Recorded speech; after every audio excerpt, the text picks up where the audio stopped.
It's just for the recording, not in the room. Turn them back in at the end of the session. That helps the speaker as well as our department. If you did not get one, I have more at my table. Thank you.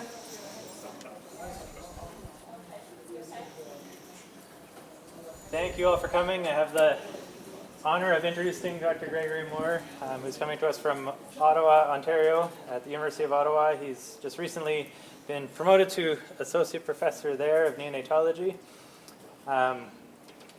Dr. Moore did his medical school at the University of Western Ontario in London, Ontario, and went on to do pediatrics residency and fellowship at the University of Ottawa, where I also did my fellowship. He did a clinical research year in Melbourne, Australia, which was, he has lots of good stories from Australia. Worked with a lot of well-respected neonatologists there as well. He has an impressive number of publications, specifically within the area of... Not that much. Just to Sean. Specifically within the area of extreme preterm infants, outcomes for those infants, as well as an interest in the ethical decisions around that. And he's going to talk to us a bit today about his work within that field. Thank you all for coming. Thank you. It's my pleasure, and I apologize in advance to the residents who will hear some redundancy on certain bits of this, so I apologize. But Sean told me, remember, adult learners, repetition is good, so... And you can see if I say the same thing or different things the second time around, and you can correct me afterwards. And I have enjoyed staying at Chateau Hollinger, a very hilly run this morning around the place. And I almost left the state yesterday, which was quite fun. I rode out to Sam's Pass, I think it was called. So just gorgeous, and I'm really glad to be here. So thank you very much for having me. I'll go to this slide first for a minute. So no disclosures to make, no conflicts of interest, although I do want to particularly thank certain colleagues of mine for the assistance and the co-leadership on some of the work we've done. And also on the bottom there, Dr. Lawson, Brinkman, and Fix, who are experts in shared decision-making and shared a few slides. And I'm hoping out of this talk, you'll be able to, at the end of this, be able to deconstruct some of the ethical aspects around decision-making. For these neonates, think about some different approaches to decision-making for the extremely preterm infants. What are some of the key features of shared decision-making? And then hopefully to be able to start to think about, if you want to, implementing shared decision-making in your practice. Now, we're going to follow here, we followed Kayla in the first hour. Now we're going to follow Eva. And Eva was born at 22 weeks and 4 days, just less than 6 months ago. And her mom was 32 years old and had had 3 previous miscarriages. And she and her partner were seen prenatally by our neonatal team, and we initially had the plan and recommended to them to provide palliative care should she be born, and I think we saw her at 23 weeks and 2 days, so this is now 48 hours later. So 48 hours prior, the decision that they appeared to agree with was for palliative care. But then as it became clearer and clearer that she really truly was going to deliver, the parents decided that they really wanted an attempt at early intensive care. And as you can see by this picture, an attempt at early intensive care was made. And that said, just to be aware that 6 months prior to this, had they come in, they likely would have been told in our institution, sorry, there's nothing we can do at 22 weeks gestational age, and your baby won't receive early intensive care. So something changed, and we're going to be talking through that today, and this is open for discussion and debate at any time. But by no means also is the focus of this talk on should we provide intensive care at 22 weeks gestational age, for example. So we know that survival has been increasing over the decades, and if one starts here on the far left, we're looking at 1979 to 1980, and then on the far right is 2005. And this is in babies under 1,000 grams, and this is from the Melbourne, Australia group, Lex Doyle, who's one of the world leaders on neonatal follow-up, and they've done an exceptionally good job following their children from birth through to adolescence and now adulthood data. So if you ever want to if anyone has a particular interest, go into PubMed and put in Lex Doyle, and you'll get a whole lot of interesting papers on follow-up stuff. And what you'll see is, in 1980, it wasn't great survival for these babies. At about a quarter of them would survive, and then it increased to near 40% in 1985 through 87. Then up to 60% in 91, 92, which is where the introduction of surfactant was getting rolling, antenatal steroids were getting rolling. And then 5 years later, surfactant was standard of care, expected, same with steroids, and we're up to 75% of these babies surviving. And you saw they had a little dip in the year thereafter. So, and really in the last 15 to 20 years, there hasn't been dramatic improvement in survival of these babies. So we're sort of at a bit of a plateau in developed countries. And if you look worldwide, so the top highlighted, or the second highlighted box there you'll see is Norway. And at 22 weeks, they have 0% survival. Then you see 26, 55, 77%. And if you look on the next highlighted box, which is from Japan, they have, 34% survival at 22 weeks, 54, 76, and then 85%. Now what I want you to note, if you looked at every one of those different countries that are shown here, for sure, by every week of gestation, there's an increase in survival. The other interesting thing is whoever does, if I put in quotes, better at the lower gestational ages, they actually do better at every week thereafter. Meaning, if you look at Japan's data, wow, look at their babies at 24 weeks, 76% survival. Norway is 55%.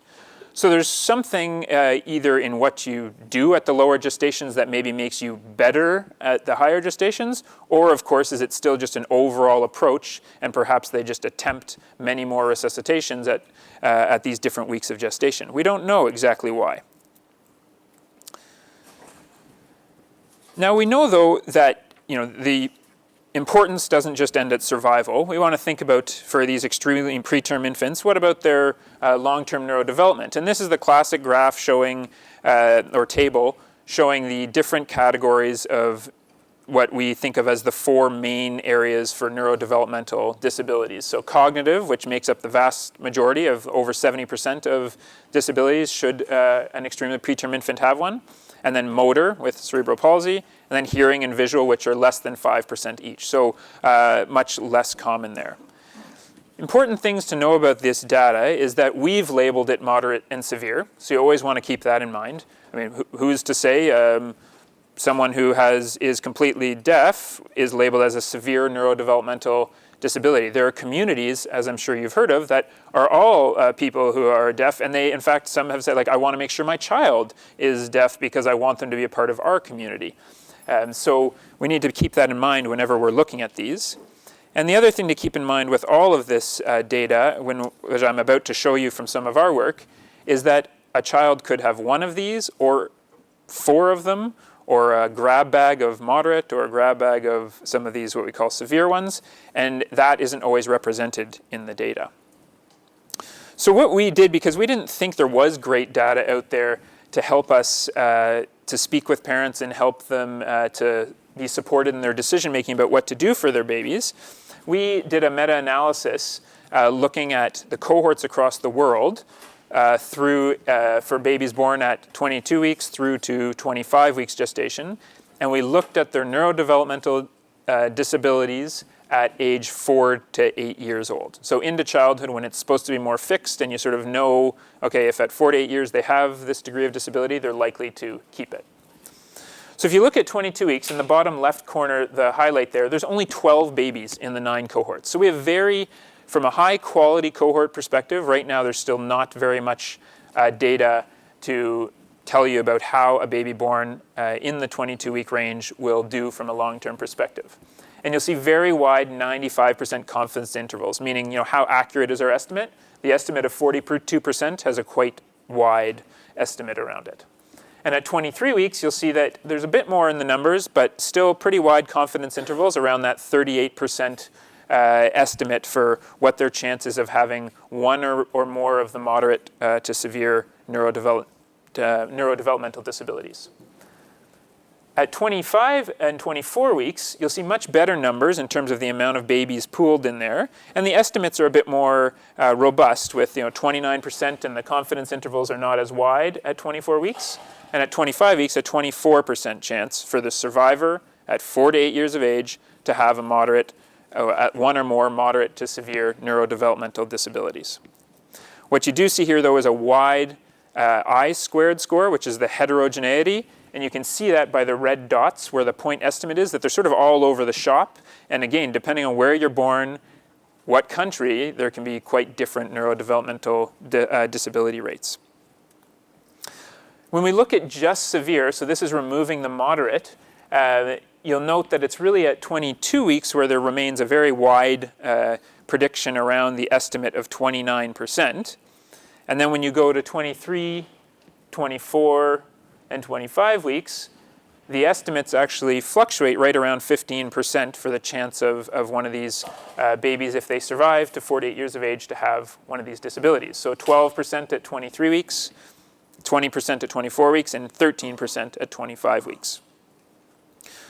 And if you, I'm not showing you the graph, but if we look to see, is there a difference in the rate of severe neurodevelopmental disability rates based on gestational age, our data actually doesn't support that. So meaning if you're born at 22, 23, 24, or 25, based on our data with its limitations, your chance of having one of those severe neurodevelopmental disabilities is not different based simply on your gestation. So that's an important piece that we found, again, knowing there's limitations in the data. So I'm just setting the framework here for the decision-making world that we're in. And I've just talked about the extremely preterm infants. But I also want to bring up some different cases, because obviously we deal with critically ill infants often, such as those with neonatal encephalopathy, fulminant neck, fulminant sepsis, a refractory respiratory failure like a primary surfactant deficiency, and congenital cyanotic heart lesions, for example. And I'm going to focus here on some data around neonatal encephalopathy, again, as we work towards the decision-making environment that we are in. So this is data from a recent Cochrane that looks at survival in neonatal encephalopathy. And out of the nearly 1,500 babies that were in the study, about 450 died, so there's a 30% mortality rate. And the chance of survival is about 70%. So this is babies who made it into the study. This is to look at therapeutic hypothermia, so the ones who made it in. So remembering, therefore, there are babies who never made it into the study because of how severely impacted they were felt to be by physicians. And if you look at the severe cases there, it's a 60% chance of death alone. Yeah, I don't show that in the graph, but just so you're aware of those numbers. Again, what about long-term neurodevelopment? So as you can see, just going back for a moment here, these survival rates can be within the range of some of those extremely preterm infants as well.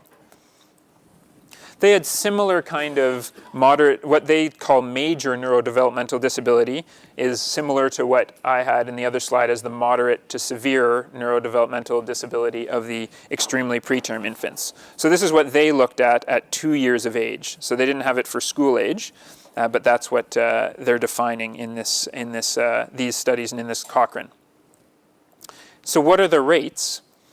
Well, it's 32% chance that of the survivors, so the 917 survivors, 32% chance that they'll have a major neurodevelopmental impairment. And the chance is 68%, obviously, being the other side without a major neurodevelopmental impairment.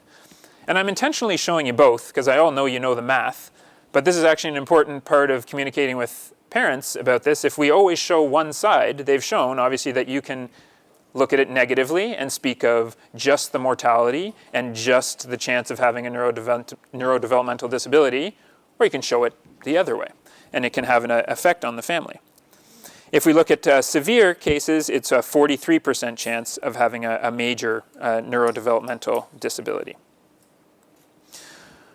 So I think it's fair to say, I hope through seeing those numbers for the extremely preterm infants and for the babies with neonatal encephalopathy, it's certainly not totally clear about what, at least in my opinion, what we should do in each and every case for each baby. We have to ask, who will survive? Who's going to survive without an impairment?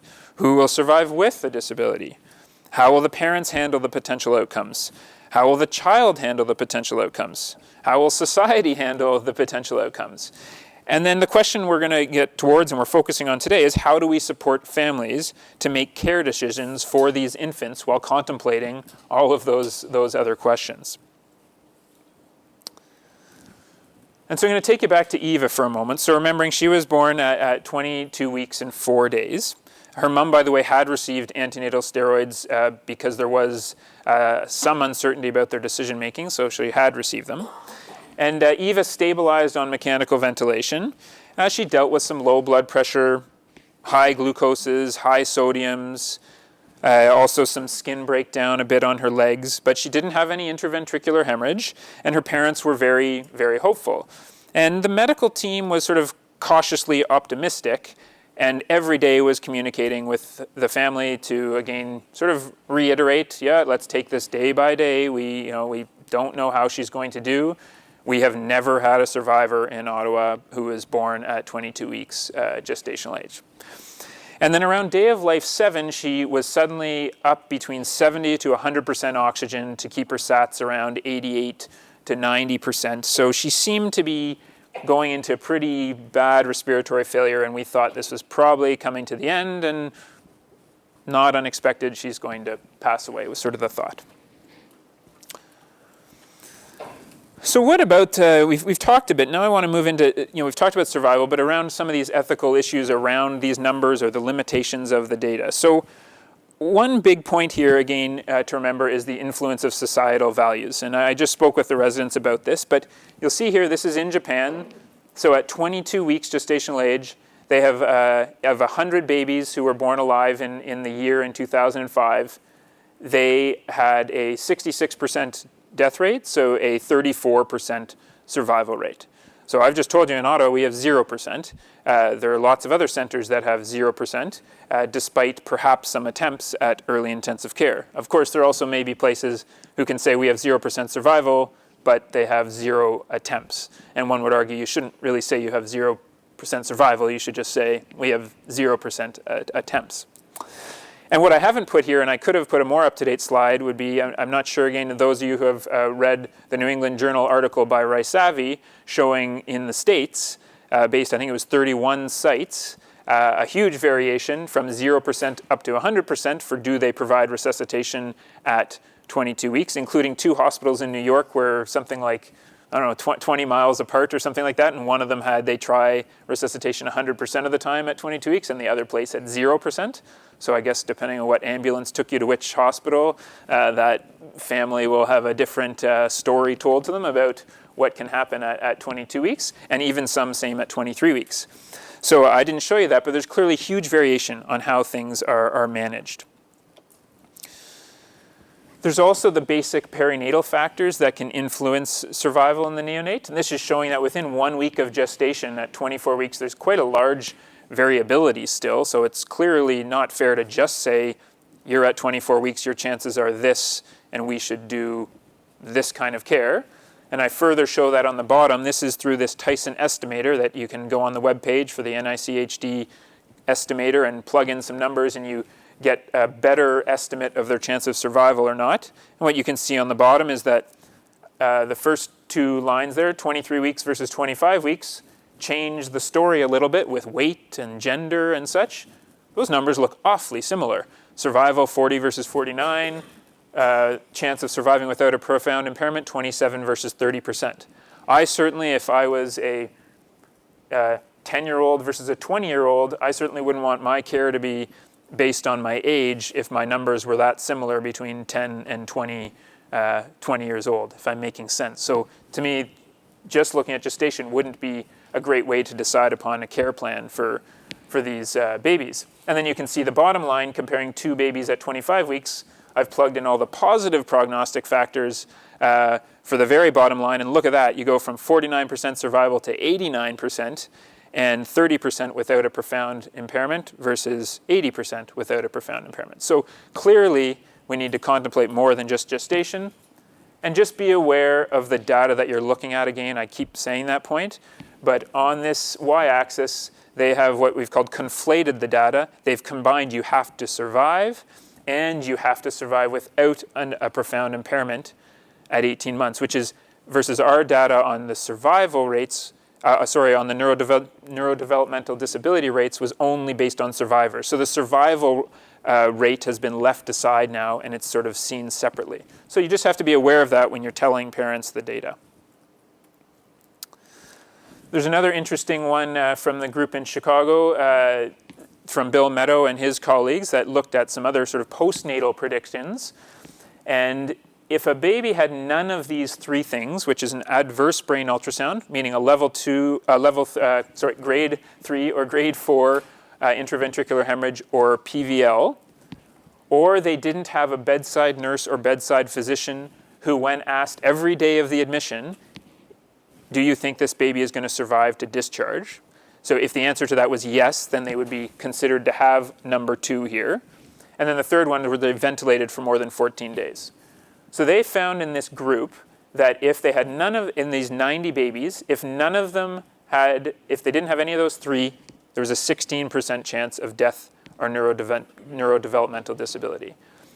The Tyson estimator for this group of infants, the overall group, estimated 70%. So here you clearly have a group that's well below what that Tyson estimator was estimating.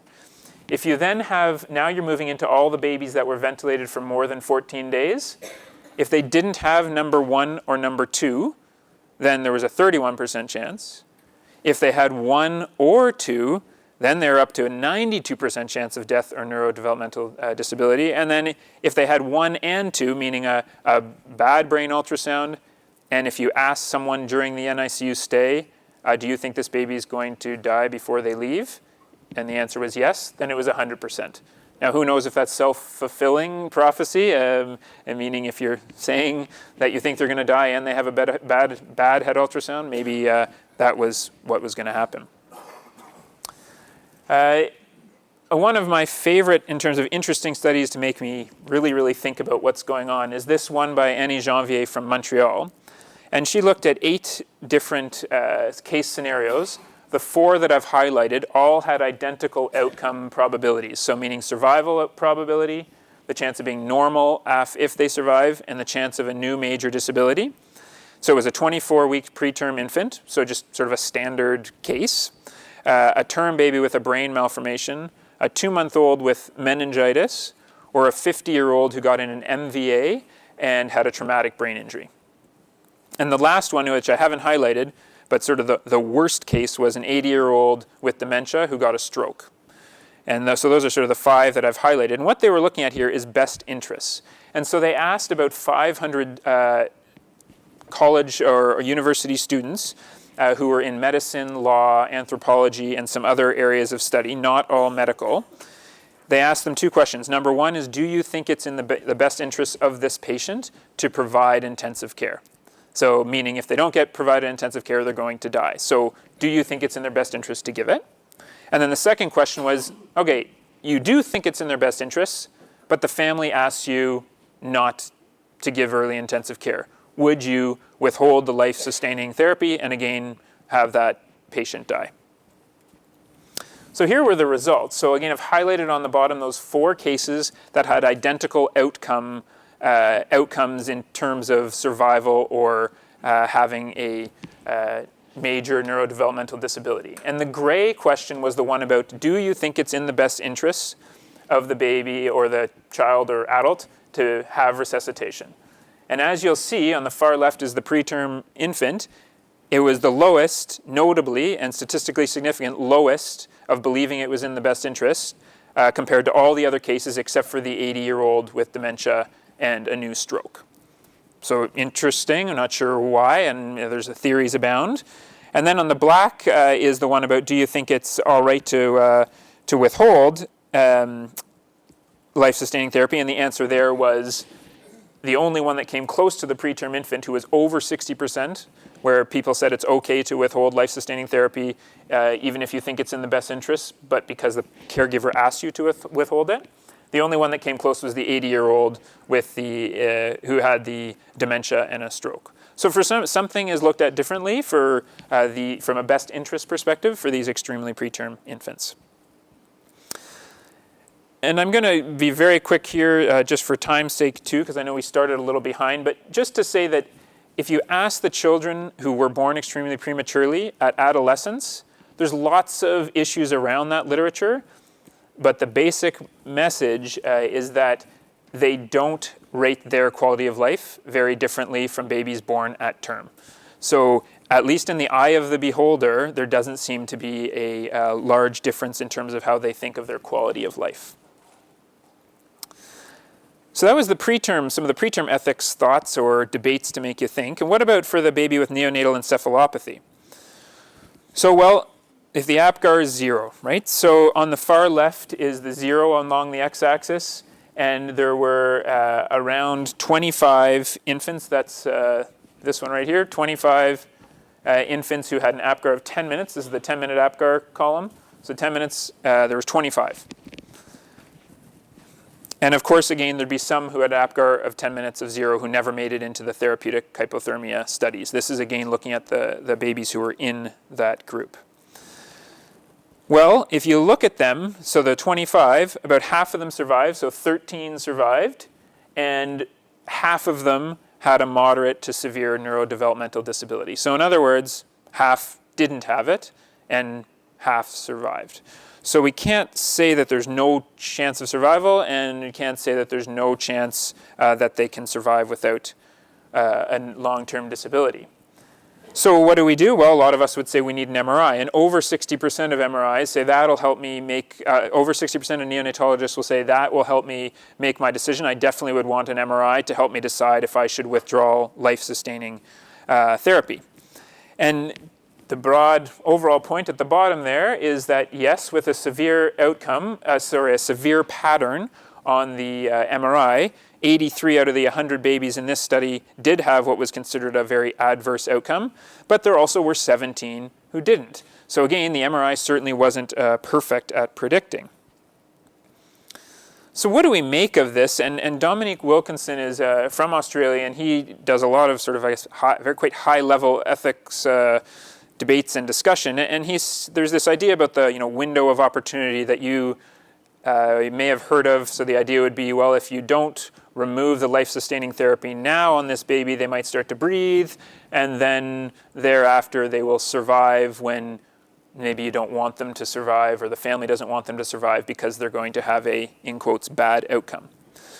So he looked at this to try and decide, how do you use these tests? And he had the early test versus the late test.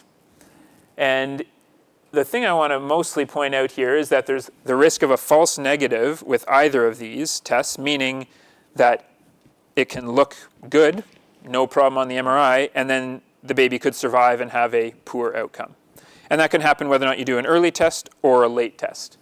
And you'll see on the bottom with the late test, there's more of branching because you don't know if they're going to live or not with the late test. That was the idea of this window of opportunity, because the early test they're saying, well, the baby will die if you decide to remove life-sustaining therapy, versus the late test, you don't know that. There's also false positives, meaning the test could look bad. You can remove the life-sustaining therapy and the baby might die. Oh, but that baby would have lived and had a good outcome had you not changed things based on the test. So one always has to be aware of that fact, and that makes it really difficult to help families decide, and for us as physicians and healthcare providers to feel comfortable making these decisions with families. So what he proposed out of all of this is even longer sort of branching logic on what to do, and there are some important questions that come out of it. You need to ask, is there an increased risk of survival with a poor outcome if withdrawal of life-sustaining therapy occurs late? So if that chance exists, then you need to go to the next question, which is survival with a severe impairment viewed as worse than death? And some families will see that, and others won't. And so if that is the case, then he's suggesting, well, then you should do an early test. And of course, if it's equivocal, then you're going to have to go to a late test later. And I think the point is, these are questions that I don't want to answer myself. I don't. As the physician who's caring very much for this baby and for this family, I want parental input into these kind of decisions. And the literature supports that. And showing this is not Eva. Okay, so I have switched families for a minute. What I want to show you here is, again, two girls. This is Andy and Ellie, and they were twin sisters born at 23 weeks gestational age. And they were born out in North Bay, so for Sean knows where I'm talking about, and some people, others might. It's a referring area to our hospital. So outborn babies at 23 weeks and twins would not be a very positive sounding case for me or any neonatologist. And one of them had a very bad head ultrasound with grade 4 intraventricular hemorrhage. And based on that, they were suggested, recommended quite strongly to withdraw life-sustaining therapy. And if the family had chosen that, and I'm not at all actually saying that that's right or wrong, but just to be aware, if the family went with what was strongly sort of pressed and desired by the medical team, one of those two girls wouldn't be there. And so we have to, again, remember, whose values, whose preferences, what are we contemplating in these cases?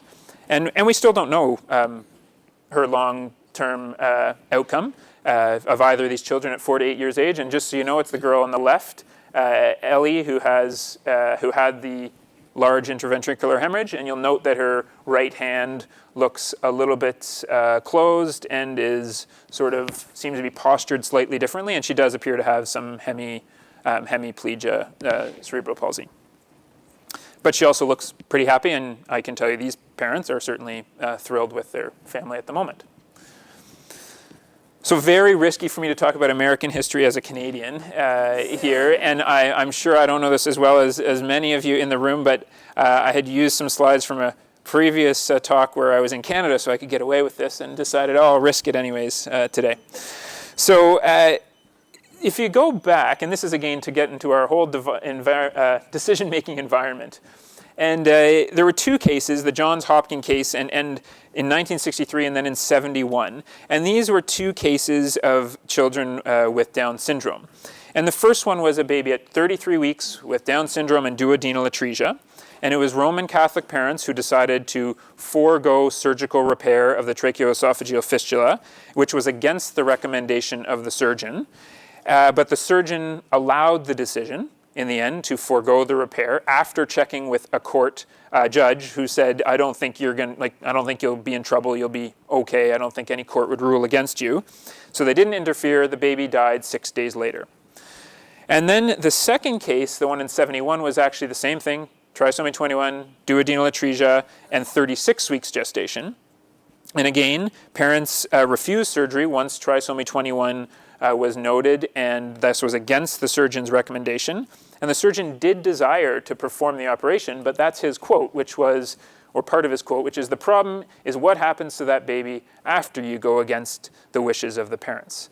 So feeling like, I might think this is the right thing to do, but boy, I'm not the one taking care of this baby in the future. And so he again allowed it not to happen, and the baby died at 13 days of age. So for the next decade, there was a whole lot of arguing views on life-sustaining therapy. From the side of vitalism, meaning life is of the utmost importance. There's no other thing that could happen in one's life that could be more important than being alive. It doesn't matter how impaired or disabilities you have. That's all that matters. That's got to be a priority in all the decision-making. To others who started to look at the best interest principle. To others who's tried to create what it meant to be human and alive, and if you didn't meet certain criteria, it was reasonable not to provide early intensive care or to provide life-sustaining therapies. And then came the baby Doe case in 1982, which was another baby with trisomy 21 who had a tracheoesophageal fistula with esophageal atresia. And the physicians actually couldn't decide what to do. So the baby was born in an outskirts hospital, and the debate was, do you keep the baby here, don't have surgery, allow palliative care to happen and the baby die, or do we transfer to a center where the surgery would be performed? So they actually did present the parents with the options. The parents chose palliative care. But then there were a number of people not happy with that choice, and so they worked up the ranks, went through a couple courts that still said, nope, right now we side with the parents, and then it was going to go to the US Supreme Court, so the books tell me, and the baby died prior to that. So it never went to the US Supreme Court. But out of that case came the Reagan administration, which during his presidency, they created this baby Doe Rule, which was a reinforcement of a Rehabilitation Act from something like 10 years earlier, which more or less said it forbids recipients of federal funds from withholding from handicapped citizens simply because they are handicapped any benefits or services that would ordinarily be provided to persons without handicaps. So in other words, he was trying to say, like, these cases all should, it doesn't matter that these children had trisomy 21, they should have received repair of their esophageal atresia. And then there was a second baby Doe rule which added in what many people think is a good thing, which was that you had to form an infant care review committee. So these decisions couldn't be made by one or two, one physician who just made this choice. There has to be a whole institutional structure to review things. And I'll get to it in the next slide, but none of these ever got, neither of them got tested in court ever, is my understanding, these rules. The AAP did get involved. They did not like the baby Doe rule. They believed really in the best interest principle. They felt that that baby Doe rule was just too strongly on the vitalism side, saying life is all, and not thinking about the effects on family and what that baby's life might be like. And they helped with this CAPTA amendments, which my understanding is they're still in place today for child abuse prevention and treatment, where there is an allowance for not providing life-sustaining therapy under certain conditions. For example, should the care just be prolonging dying, would be an example. Or something like it would be considered futile and inhumane. And then in '86, the baby Doe rule got overturned before it was ever in court by the US Supreme Court. So, boy, thinking about all those cases, to me, the history and what I've reviewed so far, I think we have quite the decision-making environment. Is it ethically justifiable to limit potentially life-saving therapy? I think it's pretty agreed upon today that yes, there is room for cases where one could live if you continued life-sustaining therapy, but we believe it's in the best interest and we therefore can stop. But how is that decision made? Again, best interest principle is what's pushed around a lot, but who's deciding that? Me, you, society, just the parents? Not sure. Do we have a clearly identified group where treatment can justifiably be withheld? I think we wished it was perfectly clear. So I guess a baby born at 20 weeks gestation would be a clear answer now. What about babies with trisomy 13 and 18? Well, read some recent literature. You'd have some very, very angry parents in here right now if you told them that their child with trisomy 13 or 18 was not worth being alive or shouldn't have received their cardiac surgery. So I'm not sure what are the most identified groups. And then again, who decides? Well, to me, with all of this involved, we have to really think about whether or not it's us, is it parents, or how do we work together?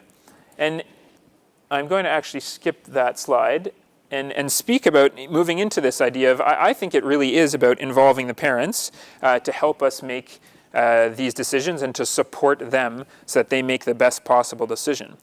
And I want to look at a couple of these models of physician-patient relationship. And this was a classic paper from about 20 years ago by Emmanuel and Emmanuel, a husband and wife, I believe, who looked at these different models. So there's the paternalistic model of how to interact with families, which is where the physician is the guardian. You truly believe you're doing the best for the patient. You just want to provide their best possible health, and you do that, so any decision you make is above any parental autonomy. You just make the choice.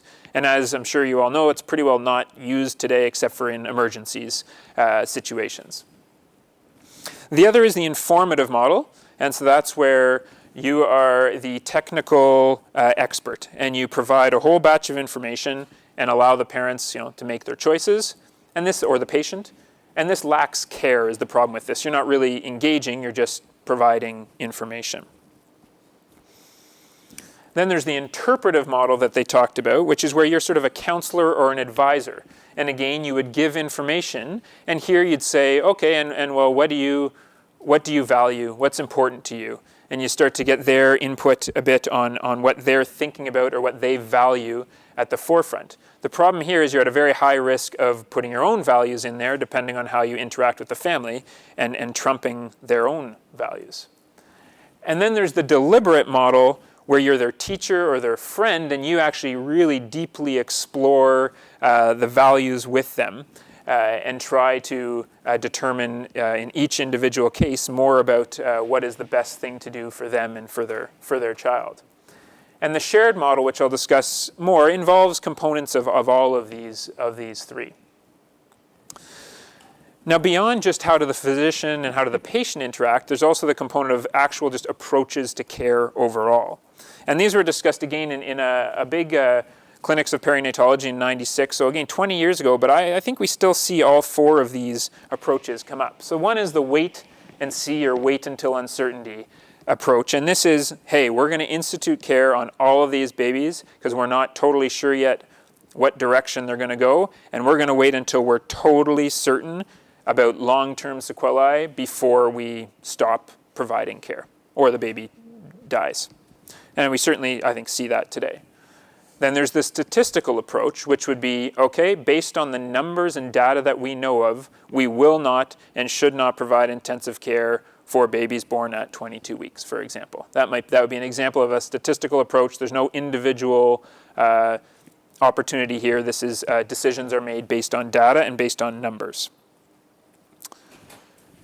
Then there's the detailed or smorgasbord, which is again giving everything to the parents, and the approach to care is solely in their hands. So I'll give you all this information. I don't know what to do. Please tell me what you want to have done. A little bit like that informative model we talked about before. And then the last one, of course, is the one that perhaps I'm advocating for a bit more overall today, is the individualized approach, where you have to look at each and every case and make decisions based on specifics for those cases.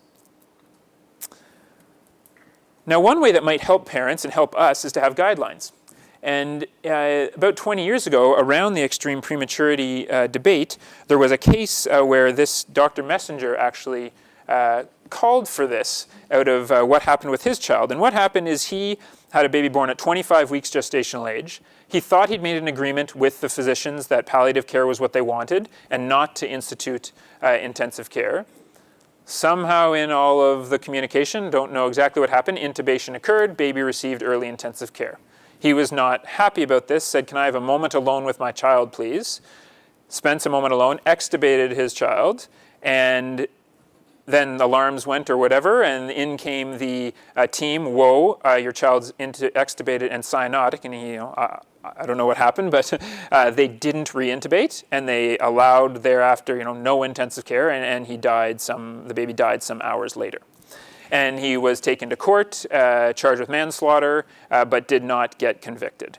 And so came off of, he was acquitted in February of 1995. And this is one of his quotes that he reflected upon from the trial, that it became painfully obvious that the medical community had no uniform standard of care to apply to withholding and withdrawing life-sustaining medical treatments regarding infants.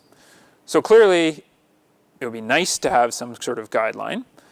But what kind of guideline was he talking about? And this is another quote that he had out of it, is that if guidelines for increased parental decision-making are encouraged by the outcome of his trial, the verdict will be a victory for every set of prospective parents in this country. So this is where I think we're still at to a large degree, is we want guidelines with specific restrictions, but we also know that we don't know what's best in each and every one of these cases, and we really do need parental help and how to involve them in the decision making. And what do parents want? There have been quite a few studies, and this was a nice one, and this is sort of the top 4 things that they found that in the perinatal decision making world, what do parents want? And a big one is they do want to be involved. Parents have said that. They may have different degrees of involvement, and you have to ask for that, but they want to be involved. They want information, so truthful, complete, not hidden information. They want good communication skills. So that's something that needs to be practiced and trained during residency, medical school, before that as well, so that we can do that. And then they want trust. They need to know that what they're hearing is true and that we're all working for what's in the best interest of them and their family. And I think that this, particularly in these difficult scenarios, is best accomplished through shared decision making.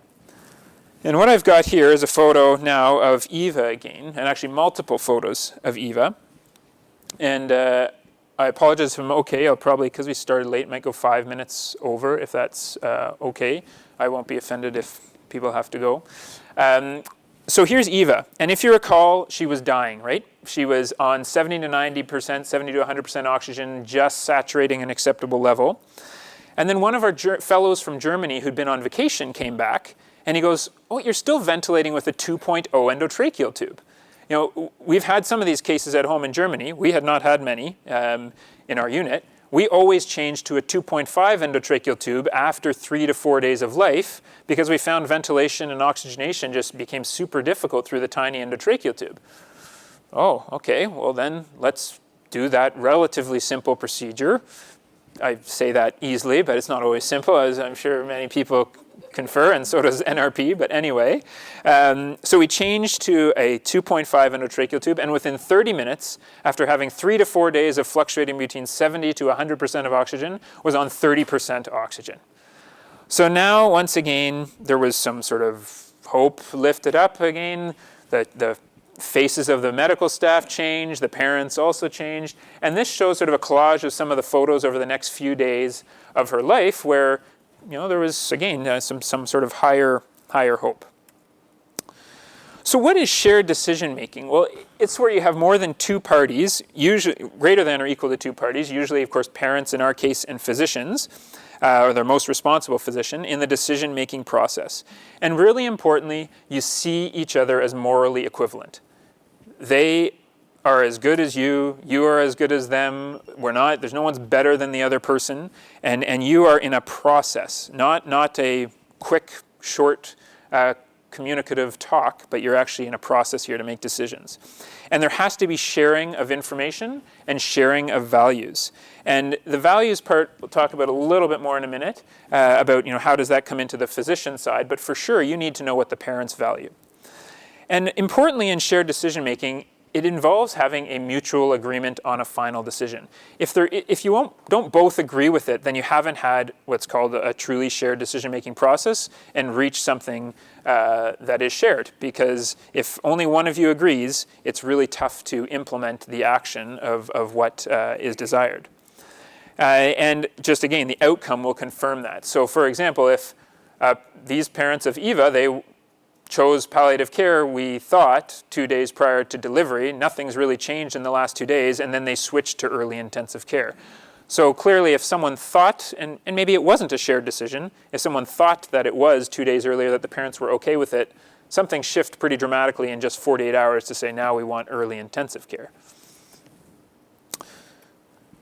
And so just to show again, where is shared decision making in the sphere of ways of deciding with parents? And it's sort of in between a couple of those models I mentioned before. The paternalistic is clearly where only the doctor decides, and that's not something we really want. And the other side where only the family decides, and they may feel left out in the dark trying to do that, or again, you may just really not agree as a medical team, and if you really don't agree with what care you're having to provide because of what a family asks for, it becomes very difficult to provide good care. So it's in between there, and again, the degree of exact involvement is going to change based on the family and the individual circumstance. And where shared decision-making is best used is in what's called preference-sensitive decisions. And these are the difficult decisions where there's more than one reasonable option and where we really don't know what the right thing to do is. And though we all have an opinion and we should have opinions and when you need opinions, if you asked 100 neonatologists, what should we do at 23 weeks and 5 days with oligohydramnios for 2 weeks, and mom hasn't gotten steroids yet, and the baby is about to be born, but you have time to chat with the parents, do you institute early intensive care, or should this baby actually receive palliative care because of the prognosis? And if you asked 100, you're going to get a wide assortment of different opinions from these experts. And so this is kind of the ground where it's just perfect to be using this shared decision-making model. And as I've alluded to, one of the drawbacks is the time required. So it's a two-way flow. It's back and forth. The medical team has to share options, the pros and cons of each option, the feasibility, and then consider sharing their own values if you're giving a recommendation, which is not recommended at the start of a shared decision-making process to just, for the physician to right away say, this is what I think you should do and here's why. That's not a starting point. But some families may really strongly say, I need to hear your recommendation in this case to help me make my decision. And then you're going to have to work with them and you are going to have to tell your values for why you're saying that recommendation. I recommend early intensive care because I believe life is really valuable. That's the way that I look at it, and I'm willing to accept a risk of 30% neurodevelopmental disability. And you need to communicate that if you're in a shared decision-making process. The family has to tell you, and you have to know that they have knowledge and understanding, and that you need to know their values, and they have to express their preferences. And it's your job to communicate well with them to do that. And I'll skip through the steps here, except to show at the very bottom there, the arrow becomes one way from preferred choice, meaning once you move into actual choice implementation and outcomes, this is where, when you're talking about preferences, before you move to that actual choice, this needs to be agreed upon by the medical team and by the parents, so then you can move into actually implementing it. And what they've shown is that there's less decisional conflict when you use shared decision making. And decisional conflict is the uncertainty about what to do. So parents have less decisional conflict when a shared decision-making process is used with them. They also have there's less chance of preference misdiagnosis, which I'll show in a minute in the next slide. You also have more informed parents and patients and higher quality decisions. And this is through a Cochrane review that looked at a whole bunch of studies of using shared decision-making. None of them on extremely preterm infants, none of them on pediatric cases actually at that either. So a very important fact to acknowledge. This idea of preference misdiagnosis, so we want to be in the range of a low chance of preference misdiagnosis, which is where something gets implemented and happens, and it's actually not what the patient would have wanted had they been truly informed and had a process of decision-making occurred ideally. So we want to be in that low risk where there's we know 100% what the patient wants, and the patient has 100% understanding of the options, outcomes, and evidence. And that's our job to make sure that they understand that, and it's our job to make sure that they share their preferences with us. Because you don't want to do something that they would not want. Now, to help shared decision-making, one can use decision aids, and they're a tool that really helps. And there's been, again, a Cochrane on this, showing that batch of positive things about using decision aids to help families. Actually, sorry, I shouldn't say help families. It's mostly help patients, because of the 115 randomized control trials, 0 in pediatrics, and only 2 deal with life and death situations. One of them being about DNRs in adult intensive care units, and the other being about abortion decision making. So those are kind of the only ones where you're looking at life versus death in an acute way. So again, regardless of decision aids, and that they do seem to be a very good thing, they of course don't replace the process of very good communication. And what we've done as we're working through trying to study this area is we did create a decision aid off of a prototype that was used in simulated sessions. We moved into, it looks big and I have it here. You're welcome to look at it afterwards and chat with me. These cards are to help facilitate the shared decision-making process and help parents make decisions that are agreed upon and a shared decision with us for the cases where we're debating between early intensive care or palliative care for their extremely preterm infant. And we are the first group to test such a decision aid in the real world. So we had 20 patients. It was 13 pregnancies at 23 or 24 weeks gestation. We didn't do 22 and 25 in the study because we don't have agreement that shared decision making between 2 valid options exists. We go towards the side of palliative care at 22 weeks, and we go towards the side of early intensive care at 25 weeks, acknowledging all the other prognostic factors. So it was just in 23 and 24 weeks. And what we found in our study is that this is that decisional conflict again about the uncertainty of being able to put a choice in motion. At baseline, before the consultation, the scores were all above 50 in these different categories of the scale, except for having support. So the parents felt reasonably supported before. But greater than 50 meant that they would have a delay in decision, or they'd regret their decision, or they'd blame a practitioner afterwards for whatever happened. So you don't want to be above 50 and have a choice made. So then we did our consultation with decision coaching and with the decision aid using a shared decision-making process. And you see in that second, or I guess it's the third column, the scores, and they're all well below 25, which is the number that's associated with being able to implement a decision and be pleased with your decision. So this was not a randomized control trial comparing to not using a decision aid or not having decision coaching or shared decision making, but clearly it really did help these families in their decision-making process. And I can tell you now that there were some who chose palliative care, there were some who chose early intensive care. There was no clear direction. And I think importantly, we also asked about satisfaction. And again, I'll just cut it to this one here. You know, the decision coach was truly concerned about our baby's well-being. And there were 18 people answering this. 16 agreed strongly or agreed somewhat with me. And so I'm actually, you could say, oh, that's pretty good, 16 out of 18. But I still find it a bit sad to think that there's 2 out of 18 parents that didn't actually think whoever did this consult with them was truly concerned about a baby's well-being. So by no means have things been perfected.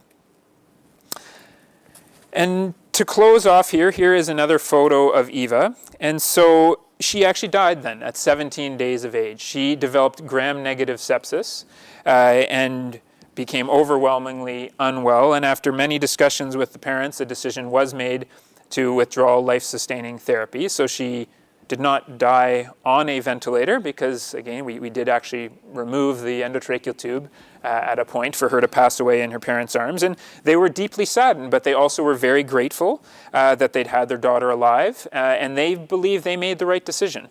I personally attended the funeral and saw their some of the aftermath and have had met with them a few times, which is something that we set up, and they still believe that they made the right choice for their daughter. Was it in her best interest to live for 17 days on a ventilator, obviously experience a degree of suffering?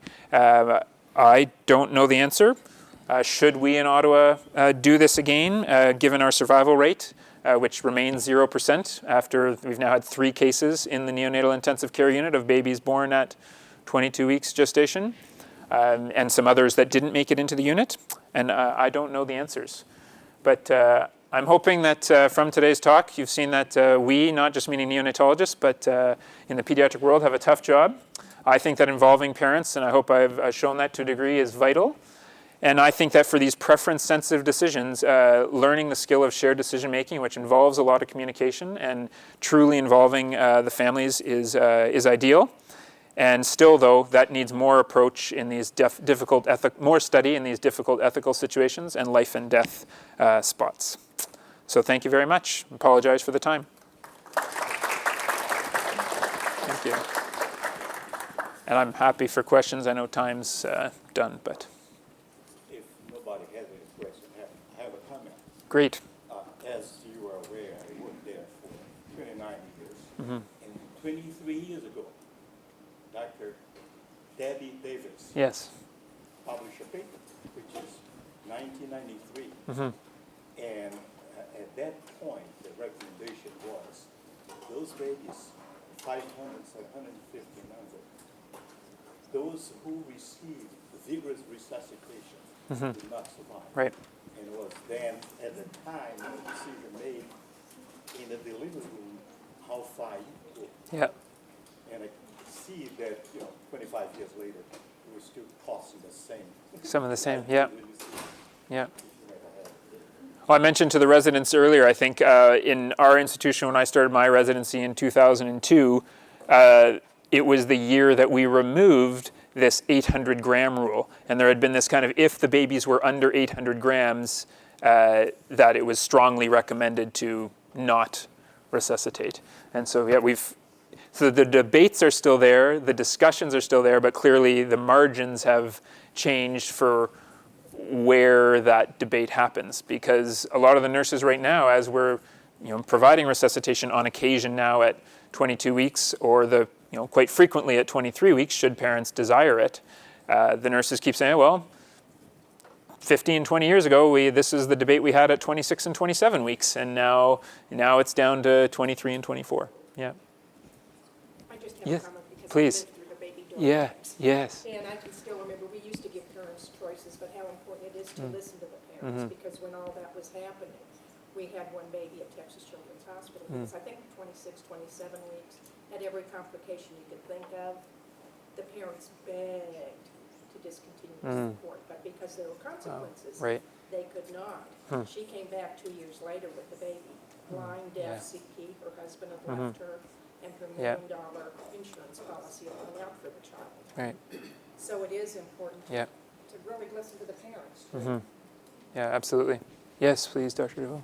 Enjoyed your presentation. Thanks. You spent a lot of time, I think, telling us or giving us some insight on how to come to the initial decision. Do you want to address how frequently after the initial decision you go back and revisit that with the parents? I think that's important because the decision can be, sometimes needs to be modified. Yeah.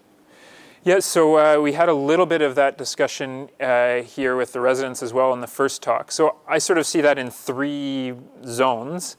So there's, of course, prenatally, like Eva's case, we don't think everything's fixed in stone. So if something changes prenatally in the parent's desire to talk with you, of course, we're glad to revisit anytime. Other complications can develop prior to the delivery. So certainly, we revisit prenatally. Postnatally, we spoke with the residents about the spot where you don't have a prenatal decision. So for example, if we accept palliative care as an equal option for most cases at 23 and 24 weeks gestation, and there's no opportunity to discuss prior to delivery, and early intensive care would be our default in those cases based on the numbers, we advocate that we should always go and do a shared decision-making process with that family afterwards. And so if they were to choose palliative care when the baby is 1 hour old, almost irrespective of the condition of the baby, we would respect that decision. So I think you have to revisit it postnatally if there's no opportunity to truly discuss it. As you know, although it's harder, ethically they say withholding and withdrawing of life-sustaining therapy shouldn't be considered different ethically. And then the third one, which I don't think we're very good at, and your point is well taken, is as the complications mount, as a baby gets older and as complications mount in some cases, it seems like we often don't rediscuss until way further down the road about whether or not should we be revisiting the option of withdrawal of life-sustaining therapy. And again, that seems to be just I skipped over it, but a harder decision for people, both from parents and physician side, because we will have cases that prognosis is clearly worse than a baby born at 23 weeks gestation. Now we have, let's say, a 2-month-old with X number of problems. That's prognosis is much worse than we started with, and we would have accepted palliative care as an option then, but we won't accept it now, or we don't consider it. I don't know what to say. Yeah, so we certainly should revisit it, but I don't think we do it that well. The question comes when the parents ask you about your personal opinion about doing it, not doing it. And I personally decide not to give my personal opinion. I tell them I have dealt with patients. Some decided to do, some decided not to do it. And I tell them, one thing they need to remember, their life is going to change forever. Yeah. If the child dies, or even if it survives, it's going to change forever. Yes. And then I go over the sequence of events that could happen after discharge. We talk about blindness, deafness. Yeah. It's sometimes easier, sometimes it's not. Some parents will say, no, I want everything done. And question comes, you get to a point where things have gotten worse, and you want the baby off respirator. Everybody wants off, but the parents do not want off respirator. I think That's the more common scenario, yeah. Support, Yeah. and you feel disgusted that you're really spending millions. Sometimes it's easier that when you do resuscitation, that the parents be around at the bedside. They see what's going on at the bedside, and the pounding of the chest. Yeah. It's easier for them to come in and say, well, I think we can stop now. Instead of keeping them away from the baby and we talk about what's happening. We need to let be the active participant in the management. That makes life so much easier if they are standing by you at every sequence of events. Yeah, I think you bring up a couple of excellent points. So one being, I mean, there's a lot of good pediatric and adult data that it is good for family to be around resuscitations and seeing them. Secondly, I think you bring up the key point, like Dr. DeVoe was saying too, that we want to have communication all the time so that they're not suddenly shocked, that you're keeping them up to date. And the third about recommendations, so there's a couple of great papers, one by Tucker Edmonds, Bronwyn Tucker Edmonds from forgetting where, but anyhow, and Sean can email me, I'll send them to him. There's actually another article from a pediatric intensivist that are very good about answering that question of what would you do if this is your child.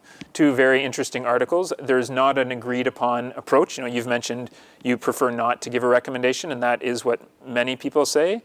These articles provide some thoughts around that, and they're really quite good. As I was mentioning, if you ever do make a recommendation, I think you're obliged to explain your values behind your recommendation, because that's the only really fair way to bring one up. Not be easy if they have different religious backgrounds. Yep. And I have Yep. an ethnic background, they have different Absolutely. background. So you don't want to say your personal opinion. Yes. The right opinion over. Of course. Their decision process. Absolutely, yeah. And so it certainly is not, in shared decision making, it's definitely not a desirable thing to do early on in the process to give a recommendation. Yeah. Yeah. Thanks for the comments. Point. Great talk. You made Thank you. it look so easy, which is, it's Yeah, actually yeah. difficult. Yeah. I think I've not seen your shared decision model regarding viability at the extreme of the viability. And what I usually do is I give the family the choice, like what you said, yes, no. And even if you get your after the shared decision making, on a last slide, if you go look at a couple of things on the level of uncertainty, it's still, go back one more, 68, 21, and look at the things on. So it does not, uncertainty does not change, and that's what we are in environment. And what I do is I just go one step and say, we can do A, B, C, versus A, B, C, suffering and irreversible things, and the prognosis, all these things. So everything till the prolonged chest compression or chest compression, put ET tube, see how patient responds, give Curacao how patient responds.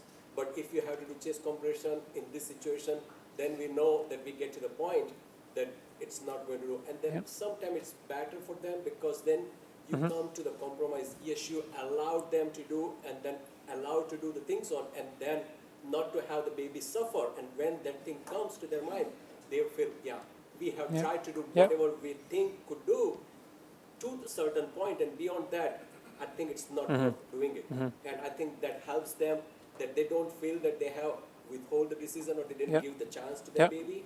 But at the same time, we as a physician also feel we have also tried. So it's just getting a little more one step.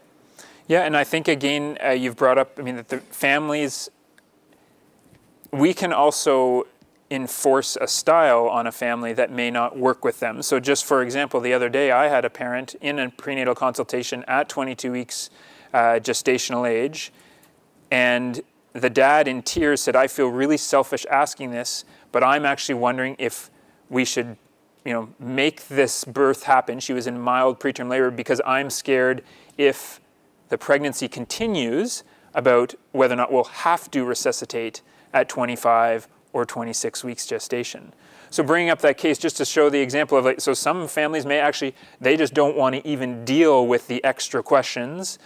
They feel like if there's that chance of disability, then I don't want any chance of intensive care. So it could almost, not the opposite of what you're saying, but they were ready at the earliest decision to say, I don't want any more done. And that's what's the family vision. Yeah. That's why the shared decision Yeah. is the most important. And once you have their input and you have institutional data, then Yeah. you can show, because Yeah. it's extremely important to have the institutional data, because you might see in the papers coming out they say some centers, even 22 weeker, they give them a go, which is Yep. so many think it's debatable. And that's why I think institutional data does help to make kind of a more informed shared decision making, and I think that's why it's important. Yeah, thank you. Yeah. Your data on survival and neurodevelopmental disorders is based on gestational age and birth, without considering any reason, environmental or genetic factors. And putting them all in one basket is going to be, the bias you've got to why the rate of survival is higher in one area and Yep. the other area. If the hospital is in a Jewish population Right. or Amish, Yep. obviously many of them have do not survive because of genetic conditions. When looking at your patient Eva with all those dysmorphic features, I already think of genetic syndrome. Well, just to say, this was important to know that was a photoshopped picture. They fixed her nose up and did some differences, and she's extremely swollen after gram-negative sepsis. But Well, I mean, looking at this picture with thickness nasal bridge and all those nose, small nose, flat kind of feature, very vermilion, this is kind of classical type of connected to land to me. And I had patients completely similar to this patient that confirmed by testing. What I'm saying that if you put all the patients without considering a reason, just based on data of gestational age and weight, agreed, totally. Yep. Yep. No, 100%. And I hope that was clearly stated. All our data is the data on these babies is gestational age based largely or birth weight based, and you have to know that is not the answer perfectly. And that's why we're working around estimates, all of this, yeah. So Shango. Thank you all for coming and staying late. Dr. Moore will be available, I think. to answer Oh, yeah, a sure. couple of questions Yeah. afterwards. We have- How about lunch? The man needs stuff. Oh, no, I'm okay. Yeah. Thank you. Thank you for having